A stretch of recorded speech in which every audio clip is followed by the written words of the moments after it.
sobrevindo fome à terra, além da primeira, a vida nos dias de Abraão, Isaque foi a Gerar, avistar-se com Abimeleque, ou encontrar-se com Abimeleque, rei dos filisteus.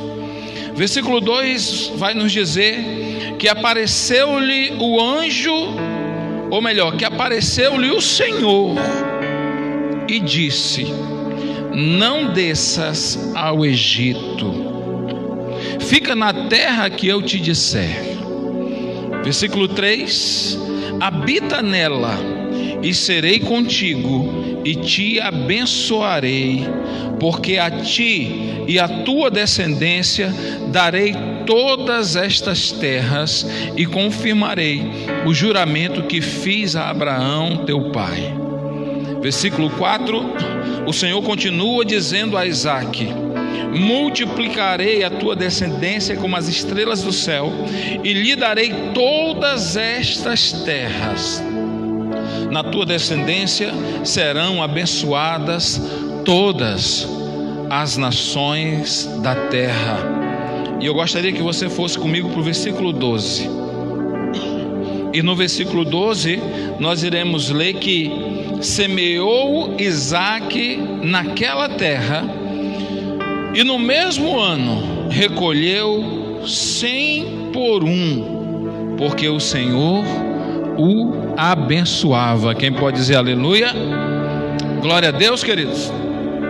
Eu quero dar um tema para essa palavra. Acredito que vou ser bem breve, mas eu quero aproveitar minuto por minuto, segundo por segundo aqui com você. E o tema dessa ministração é: no meio da crise, o que devemos plantar? É uma pergunta. No meio da crise, o que devemos plantar? Porque esse tema, claro, tem tudo a ver com o que a gente vive nos dias de hoje. Tem tudo a ver com o que nós temos passado na nossa existência.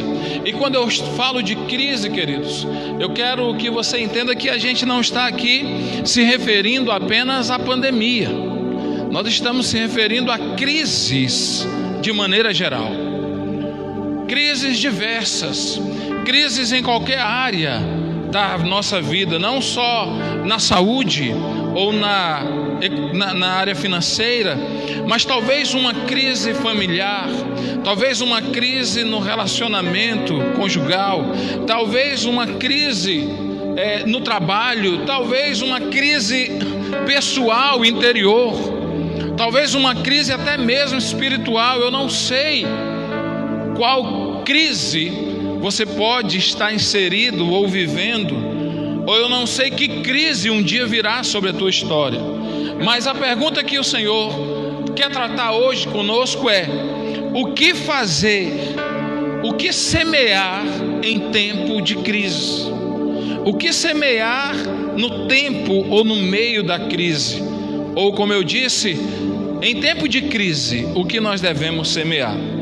Nós lemos aqui em Gênesis 26, você vai encontrar nesse capítulo uma história muito especial sobre Isaque, filho de Abraão.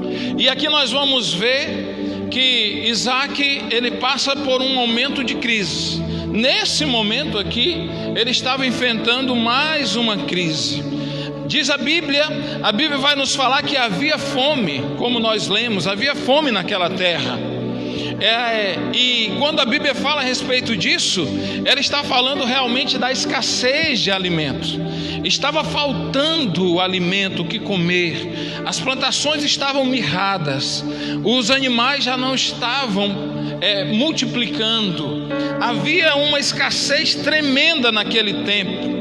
Havia falta do que comer na mesa em toda aquela região. E é importante a gente destacar aqui que naquele tempo Isaque, ele não estava esperando algo que iria acontecer.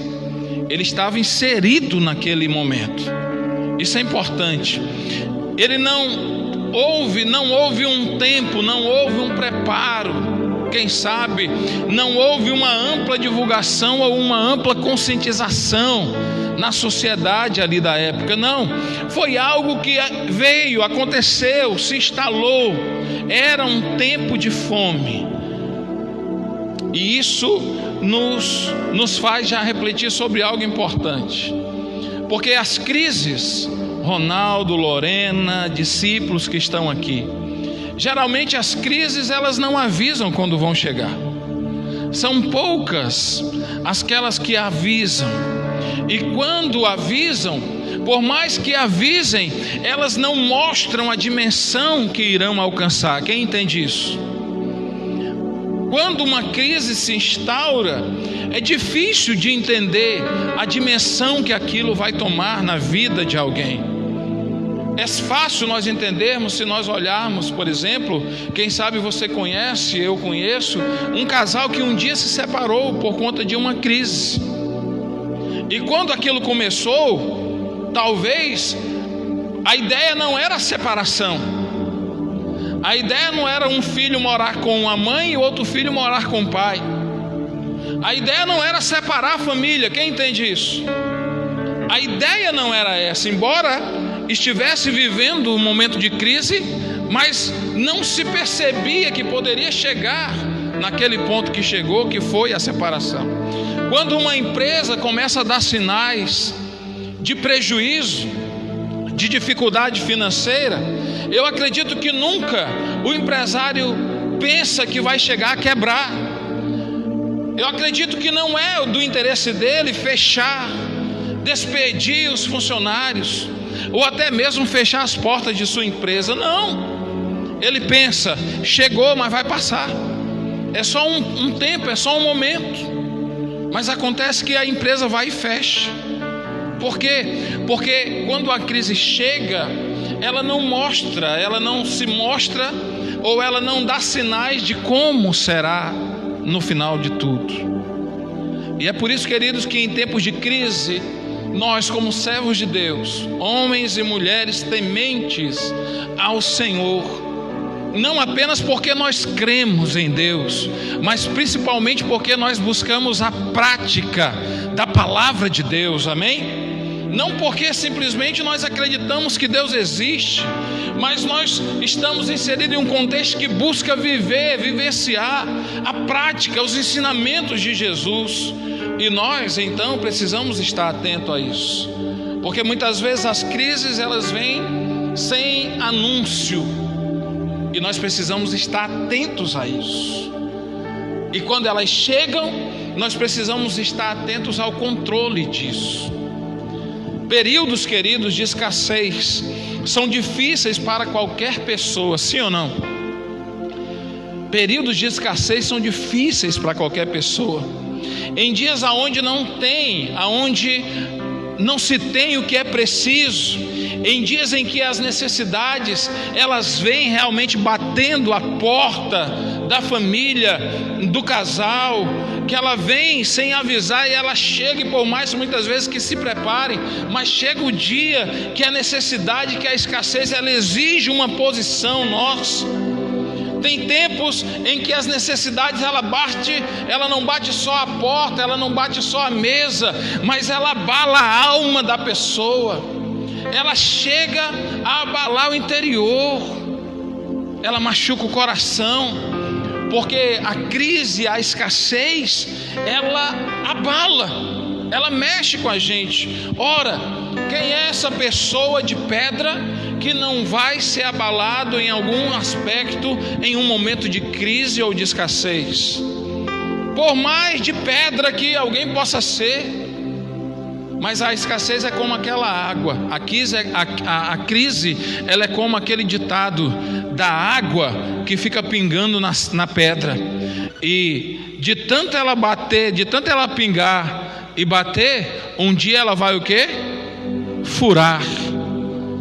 E a crise é assim. Nós passamos por esse tempo. Em tempos de crise e de escassez, a confiança ela é abalada, sim ou não? A nossa confiança ela é abalada. A gente começa a suspeitar de nós mesmos. Se a gente pode ou não, se a gente consegue ou não, se vai dar certo ou não, se o nosso entendimento está correto ou não. A esperança ela foge muitas vezes no momento da dificuldade, da escassez e da crise. A esperança, que diz o ditado, é a última que morre, ela morre. Ela chega inclusive a morrer em algumas pessoas. As forças, elas definham, e por mais que alguém queira se levantar, mas muitas vezes o fardo é pesado, a luta é difícil, que chega a um ponto de abalar até mesmo a fé. A crise, a escassez. E entenda mais uma vez, eu não estou falando só de saúde, eu estou falando em qualquer área possível. Dependendo da intensidade, da força, ela chega até mesmo a abalar a fé, a diminuir a fé de alguém e até a matar a fé de alguém. É um negócio terrível. Mas por que isso acontece? É simples. Nós não fomos criados para colhermos notícias ruins. Quem entende isso, diga amém. Eu e você, não importa o tempo, não importa a época, não importa o momento, eu e você fomos criados pelo Criador, Deus.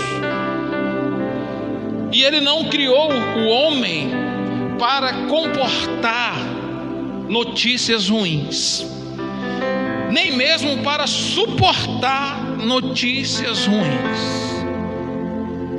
E não fique espantado com o que eu estou lhe falando. Nós não somos preparados para isso. E tanto os céus sabem disso, que Jesus, um dia reunindo uma multidão e falando sobre o reino de Deus, Ele disse: olha, vinde a mim, todos vós que estáis cansados e sobrecarregados, porque eu vos aliviarei. Ele já sabia, o homem, eu e você, nós não fomos criados, formados para suportar notícias, para viver dias maus. Nós não temos esta formação em nós. E Jesus, continuando, disse: olha, lançai sobre mim o vosso jugo e tomai sobre vós o meu, porque o meu fardo é leve e o meu jugo é suave. Quem pode dizer aleluia? Veja então que o próprio Deus, o próprio Jesus, conhecendo a nossa limitação, Ele já fala a respeito disso. Por que a nossa fé, por que a nossa esperança, por que o nosso ânimo, por que a nossa coragem, por que facilmente a gente perde o sentido e o foco das situações? Porque, queridos, quando Deus nos amou e nos criou, Ele colocou em nós um sentimento de paz.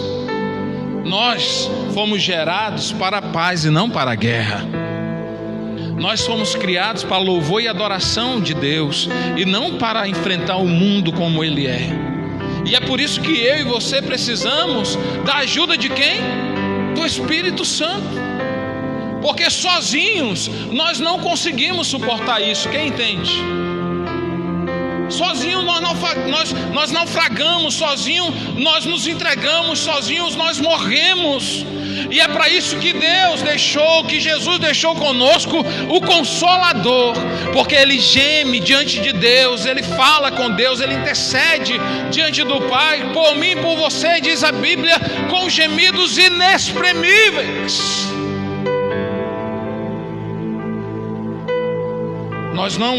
Por que então que nós vivemos muitas vezes dessa maneira? Porque eu e você, nós não temos a estrutura necessária para suportar e conviver com notícias ruins. Por causa das piores notícias e por causa da falta de expectativa, até mesmo Isaac, que foi quem nós lemos aqui, filho de Abraão, até mesmo ele considera ir para o Egito, porque não estava fácil. A escassez, a crise, o momento era complicado, e até mesmo Isaac, o filho da promessa, ele cogita em seu coração voltar a terras egípcias. E você sabe qual o entendimento que o Espírito nos dá a respeito disso, sim ou não? Você compreende qual o entendimento, porque eu sei que Ele está ministrando não apenas no meu, mas também no seu coração. Muitas vezes por conta da escassez, da crise, da dificuldade em nosso coração, quantas vezes você já não cogitou em voltar para o Egito? Quantas vezes você já não sentiu vontade de deixar de ser o filho da promessa e voltar a ser um filho do Egito? Quantas vezes por causa da crise, do momento difícil, não passou na tua cabeça dar um tempo, deixar a palavra de Deus para trás, deixar até mesmo o serviço, a casa, o amor a Deus de lado? Porque no tempo de crise, queridos, o nosso coração sensível ao Egito pede muitas vezes para voltarmos ali. E Isaac teve esse desejo, mas Deus agiu com providência, e o Senhor está agindo com providência na minha e na tua vida, em nome de Jesus, amém? Deus agiu com providência, e lá no versículo 2, diz a Bíblia que quando Deus percebe que no seu coração Isaac começa a cogitar a possibilidade de fugir daquela situação, indo para o Egito, diz a Bíblia que o Senhor lhe aparece e lhe diz: não desças ao Egito, não desças ao Egito. E ele diz mais, ele diz: fique na terra que eu te disser. Quem pode dizer aleluia? Deus, ele dá duas orientações extraordinárias para Isaac. A primeira: por mais que você tenha vontade, existe um perigo, queridos, nós que andamos pela fé, existe um perigo mortal quando nós deixamos a nossa alma nos conduzir. É por isso que nós temos que ser conduzidos pelo Espírito. É por isso que nós temos que deixar a nossa vida ser conduzida por Deus. Existe um período mortal quando alguém se deixa se levar pelos seus sentimentos e esquece o que é Espírito. Existe um perigo mortal quando alguém deseja, ou quando alguém se deixa levar pelo seu desejo e esquece a promessa. Isso leva à morte. Isso é complicado, porque muitas vezes quando nós somos levados, nos deixamos levar, muitas vezes pelas necessidades, pela escassez, pelos momentos de crises complicados que nós enfrentamos. Quando nós nos deixamos que isso lidere ou coordene as nossas decisões, nós deixamos e abrimos mão de muitas promessas, deixamos muitas coisas de Deus para trás. E pior do que isso, facilmente nós saímos do lugar aonde o Senhor está separando para nos abençoar. Facilmente nós saímos da posição que Deus elegeu para nos entregar a promessa e a vitória. Quem está entendendo essa palavra? Amém, queridos? O Senhor entrou com providência na vida do Isaac, e Ele está entrando com providência na tua vida. Mesmo que para Isaac o melhor local fosse o Egito, mas mesmo assim Deus olha e diz: não vá. Deus naquele momento, querido, Ele faz promessas tremendas a Isaac. Isaac, como alguém obediente, como alguém conhecedor. Você é um Isaac aqui nessa noite, amém? Quem está nos acompanhando online, você é um Isaac. Você conhece a voz de Deus. Quem conhece a voz de Deus? Amém? Quem ainda conhece a voz de Deus? Se Deus falar contigo agora, baixinho, sussurrando no teu ouvido, você vai conseguir entender, conhecer a voz de Deus no meio dessa multidão de vozes que tentam te levar para o Egito? Eu creio que sim. Eu creio que você ainda ouve a voz de Deus. E quando nós ouvimos a voz de Deus, queridos, nós temos que cumprir aquilo que essa voz coloca em nosso coração. Isaac, como alguém obediente à voz de Deus, ele não questiona Deus. E como um milagre tremendo, diz a palavra, nós lemos que aquela terra que não prometia nada, aquela terra seca, aquela região que estava vivendo uma escassez tremenda, diz a Bíblia que nas mãos de Isaac, o que Isaac planta, ele colhe tudo a 100 por 1. Quem pode dizer aleluia? Ele colhe tudo a 100 por 1, ele colhe tudo multiplicado. Isaac, em tempo de escassez, por ouvir a voz de Deus e obedecer o direcionamento de Deus, ele fica tão rico que ele começa a incomodar o povo daquela região. O que está acontecendo na vida desse rapaz? E eu quero já profetizar sobre a tua vida, que o melhor de Deus está chegando para a tua vida nesse tempo de escassez mesmo. É nesse tempo de luta mesmo, é nesse tempo de confusão mesmo que Deus vai te exaltar, amém, queridos? Que Deus vai te elevar, que Deus vai fazer coisa nova na tua vida. Era evidente o sucesso e a prosperidade de Isaac, mas isso só foi possível porque no meio da crise, em meio a notícias ruins, em meio a desejos e sentimentos maus de voltar para o Egito, antes de Isaac semear qualquer outra semente, ele semeia ou ele planta algo que lhe dá respaldo para prosperar em meio à crise. E não esqueça que o tema da nossa ministração é: no meio da crise, o que devemos semear? Isaac, queridos, antes de mais nada, ele semeia uma semente chamada, Lidiane, obediência. Quem entende isso? Antes de qualquer outra semente, Isaac, antes de entregar a semente do sacrifício, antes de entregar a semente do trabalho, antes de semear a semente do alimento, antes de qualquer uma outra, Isaac semeia obediência. Você pode apontar o teu dedo mais bonito para quem está perto de você. Está longe aí, né? Mas aponta assim: eu estou falando contigo, rapaz. Diz para essa pessoa: semeia obediência em nome de Jesus. Amém, queridos? Por que hoje Deus está falando isso comigo e com você?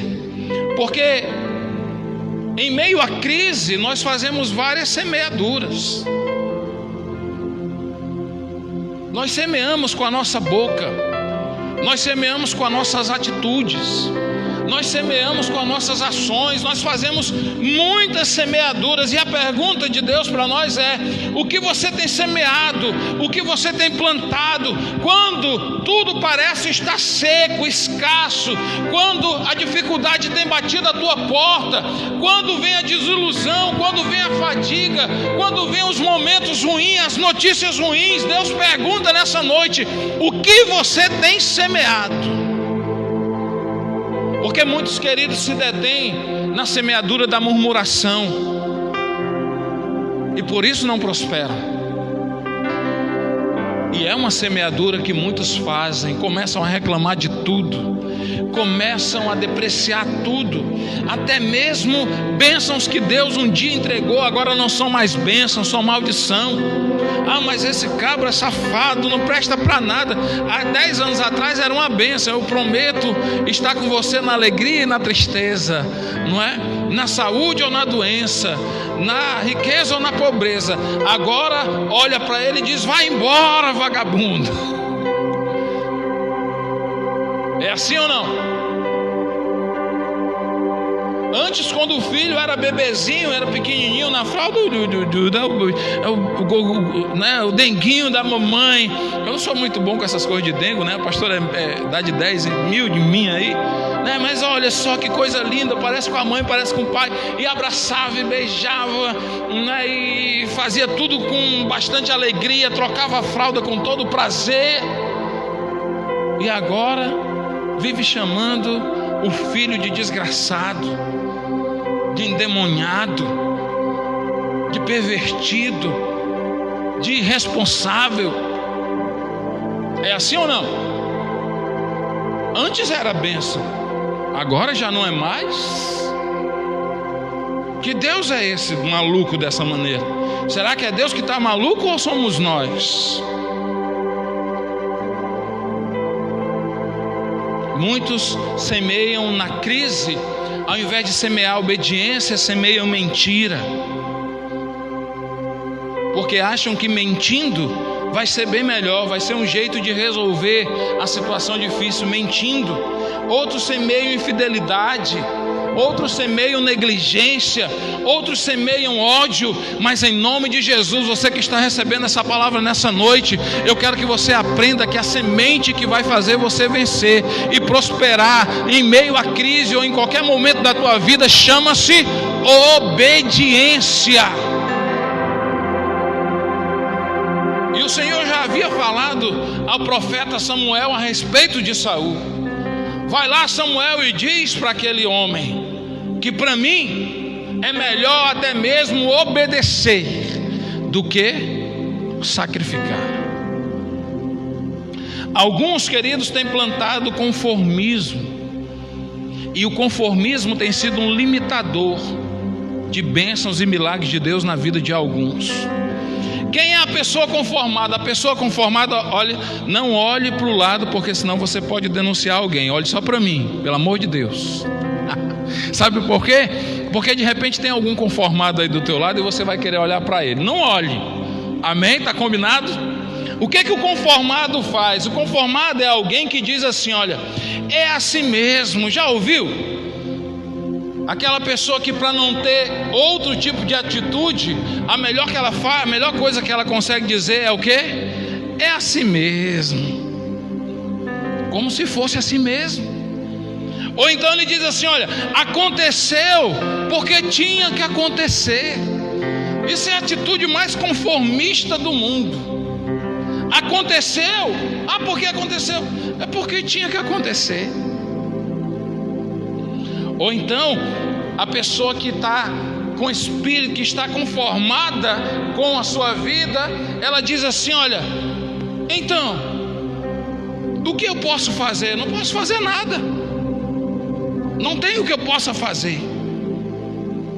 E nesse monte de desculpas, nesse monte de justificativas, na verdade a pessoa conformada, ela fica tentando justificar a sua falta de atitude.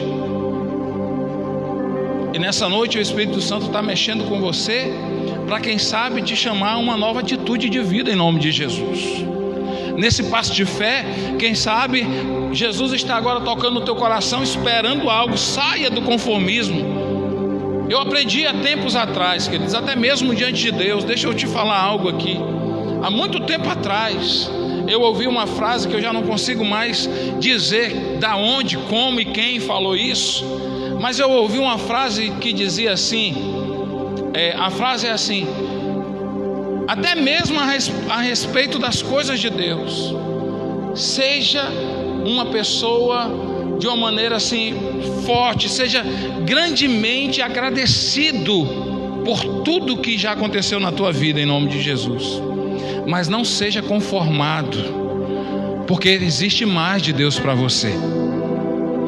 Até mesmo com as coisas de Deus, eu creio que tem mais, sim ou não? Quem acredita que tem mais de Deus para a sua vida? Então, até mesmo a respeito das coisas espirituais, nós devemos ser agradecidos, mas nunca conformados, porque nós podemos ser melhores. Mas alguns estão se detendo no seu conformismo, e não é isso que Deus deseja. Quando Deus diz para Isaac permanecer em Gerar, ele confronta Isaac. E Deus está fazendo isso com você nessa noite. Deus está lhe confrontando, porque na visão de Isaac, ele tinha que ir para o Egito, porque na lógica, ali iria morrer, ali ia dar tudo errado.